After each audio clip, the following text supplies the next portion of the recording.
Limbo, how low can you go? True North Review, True North Reviews, True North Reviews.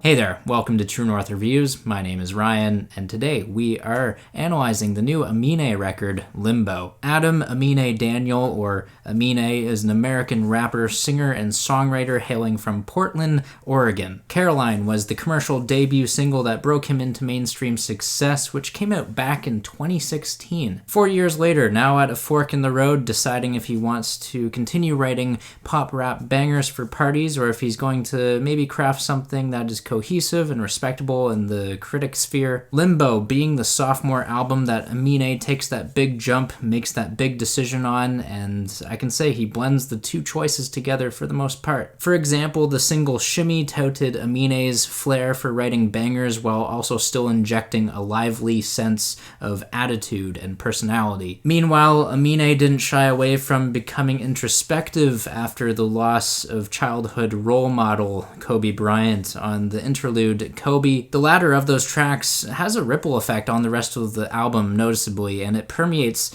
the vast majority of songs and manifests itself in the fear of growing up, maturing, or lack thereof, while Aminé is forced to deal with the idea of fatherhood, financial burden, and even devoting himself to a relationship where love doesn't come so easy. But instead of hiding behind basic pop rap, Aminé, he tends to pivot his sound, stays versatile, keeping in mind his predecessors, his mentors, like Kobe, as this figure of inspiration, more musically speaking with Kanye and Tyler, but contextually, as the execution goes of the themes that I've been talking about with this album Limbo so far, I couldn't be happier with the end result. Diving into the track list, the meat of where this music is coming from, obviously, first off, we have the intro cut with Burden, and this has a scream sample that could be annoying to some. I totally get if you are not on board with it, but the flow is just so invigorating. I actually really dig this track, and then we transition into Wood Lawn. The instrumental on here kind of reminds me of something that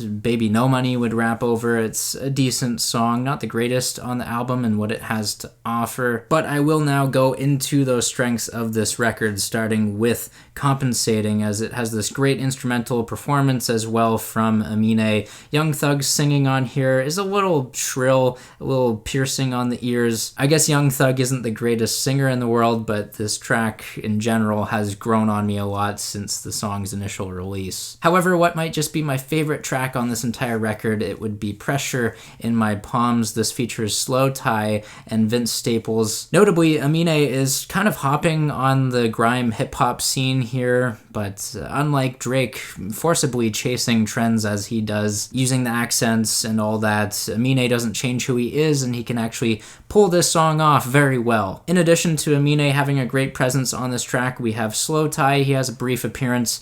It's still appreciated. He enhances the track. Even the verse switch up at the end of this song is versatile. Kanye, there's a shout out to him with We Major and his relationship with Taylor Swift that I do get a lot of enjoyment out of. Now, another big artist that comes to mind, or literally is mentioned in one of the tracks, is Riri, or Rihanna, which unsurprisingly interpolates a Rihanna song, Needed Me. Weirdly enough, the uncredited feature of vocals on here oddly remind me of Ariana Grande, but it's actually Joyce Rice. She does a heck of a job, but for a track that is maybe taking influence from Rihanna, to have someone sounding like Ariana Grande, I mean, their styles kind of overlap, but I'm still kind of questioning why didn't they have someone sounding more similar to Rihanna. Either way, the song is fine. Now, switching back to the rising maturity levels in Aminé and just this development in his lyrical perspective, Easy is a track on Limbo that features Summer Walker, and the two share this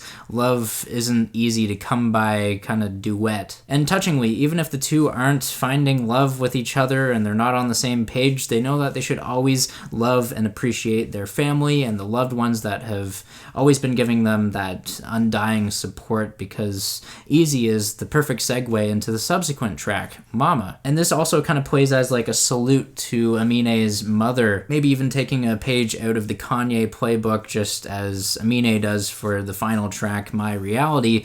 With its soul refrain, it's very reminiscent of old Kanye and even some newer style Kanye with that auto-tune. However, shedding that Kanye influence, which does sound good, I am a Kanye fan, so there's that bias. Aminé also has a feature from Injury Reserve on Limbo, which I have to say is a praiseworthy pull for an artist like Aminé. For his status, no offense, I'm just shocked with the cross-section of artists that we get on here, from Young Thug to Injury Reserve. It's covering a wide spectrum of the rap game. And with Injury Reserve's feature, they certainly don't let us down either, and they tie together the loose ends of the themes of fatherhood. There on the track Fetus, where Aminé is thinking about possibly bringing a baby girl into the world full of fear, hedonistic pleasures, and all the threats that make you worried for raising a child on planet Earth, obviously. And with that, I enjoyed the questioning of what's next after achieving fame, success, and money.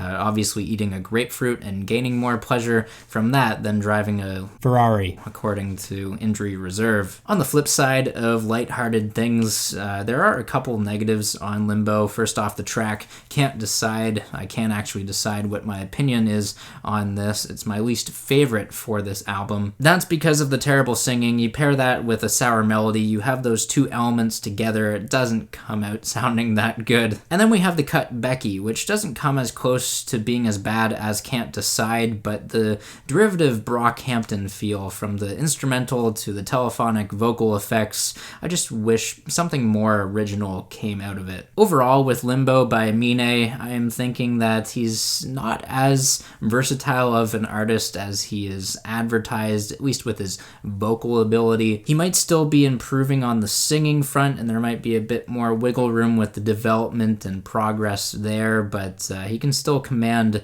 a rap flow with charisma, and that's where I'm getting a lot of enjoyment from this record. On top of that, you add the features that are pretty deep, they're varied, as I was talking about with Young Thug, we talked about Slow Tie, we have Injury Reserve, all on the same album. I praise Aminé and the label for their connections to these artists, just to have them all together, maybe not on the one song, but throughout an entire project, that's an incredible feat. And obviously them having solid performances. However, what is holding me back from saying this is a great record, there is a deteriorating factor. The influences from Kanye, Tyler, who I've been talking about throughout the review, even though I do enjoy that influence, it is kind of worn on the sleeve. But the main takeaway, the main message from this review that I hope you guys understand is that there is a lot of maturity, there is a lot of growth with Aminé on Limbo, and it is an accelerated growth at that too, because Aminé, he feels as though he has lost a part